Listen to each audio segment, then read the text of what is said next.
Cobra! Cobra! La la la la. La la la la. My question is in regards to G.I. Joe, actually. Yes.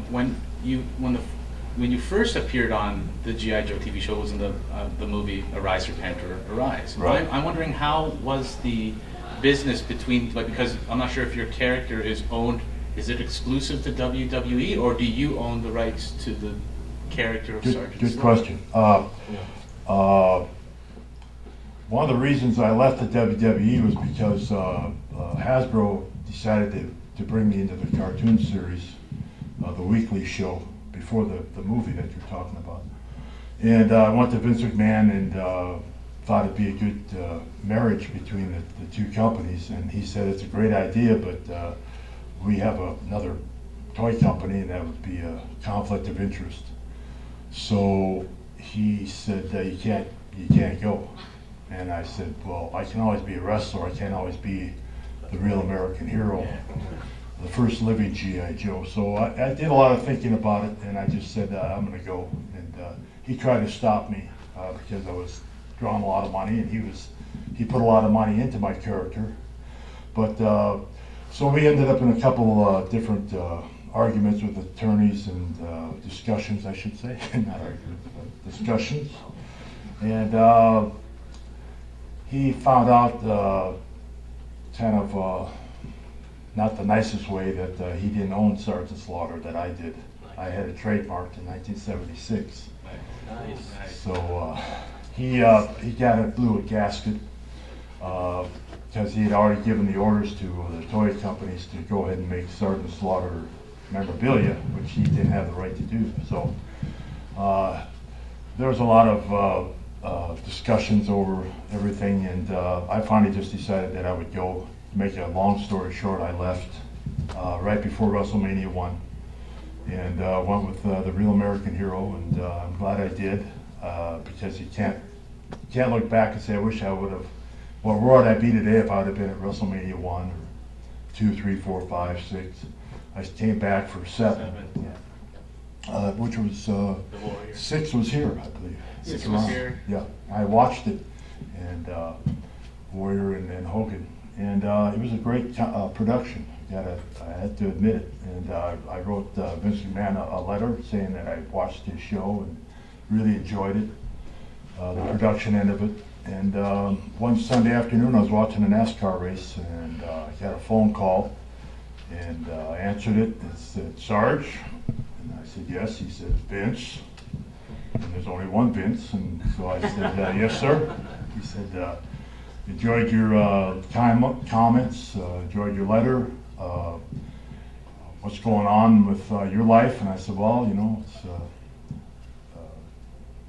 Hasbro's let me go from their contract. And he said, yeah, oddly enough, I should know that.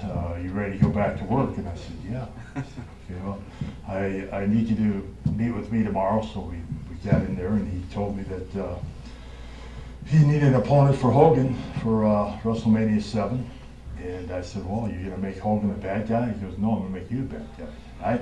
I went in there thinking he was going to take G.I. Joe, the Real American Hero, and put it really up there, because it was high enough the way it was, but I thought he'd skyrocketed. But he had other thoughts, and he started telling me about the overtake of Kuwait and being an Iraqi sympathizer and putting down America because they're weak, and a bunch of wussies letting a little country like Iraq take them over, and I was going to side with them. And I was listening to all this, and you know, drip is going down the back of my neck, sweat is going down the back of my neck, and now, as a result of that, did that send G.I. Did Hasbro have arguments with that because you appeared on the show? Yeah, so no, long, and then they had no problem with it at all. Overall, Hasbro has been probably the finest company I ever worked for in my career of doing any type of entertainment, because they gave me their blessings to use their logo on my photos wherever I go, I appear. They actually gave me the prototypes of my characters, gave me the rights to use the logo on my photos. I think I just said that, but and they're just a genuine great company. They've had a lot of changes when they told me they wanted to go in a different direction and let my contract run out, I understood that, you know. With adding me to the storyline and into the characters, they became the #1 boys toy for several years back in the 80s. And they came to me for the 25th anniversary and asked me to be their spokesperson again. And they had made a prototype of the new character. I was going to have more of a cowboy hat type look. And get rid of the campaign cover, the Smokey the Bear hat, and I was kind of thrilled to do it. I was thrilled to see it, and I was all pumped up about it. Went to Vince again and said, "Guess what? Hasbro wants me to come back and be a spokesperson." He says, "Great! I love the idea. The two would be great. You know, always get more recognition." And of course, I said, you know, the old how about the conflict of interest, you know, with Jax? And he said, "Yeah, I never thought about that. Let's call the attorney." So he got on the phone with his attorney, put me on the phone with the attorney, and the attorney called me back about a week later and said, "No, you can't do it. It's Jax. We're already in a lawsuit with Jax, and they'll really put the fuel on the fire with this." So I had to decline, and which meant I got taken out of the movie. Yeah. This new recent movie that was such a success, and you know, it hurt my heart not to be in that movie, and I think it bothered a lot of fans of G.I. Joe that Sgt Slaughter wouldn't have been somewhere in that movie. Yeah, but yeah. Just a cameo. I was supposed to be in the movie somewhere. They told me my cover was going to be hanging on a wall, and I don't know if my character was going to make an appearance or somebody was going to portray me or what it might be, but. So a lot of things happened there, and I just stuck with it, with the WWE and with their blessings. And then, you know, my contract as a producer ran out, and they didn't renew it. They decided to make me an ambassador instead, which made me a self-employed employee again. So I restructured that contract, so now that I can, I went to Hasbro's offices up in Pawtucket, met with a lot of the people there, and told them that I was available if they wanted to put me back in, and I would promote the movie for them. And they said that Paramount owned the rights to the movie, but they would call them and let them know that I was available for any sequel. But Paramount basically wanted to use the new characters because they wanted to, you know, promote the new. I would imagine a Christmas line of toys coming out.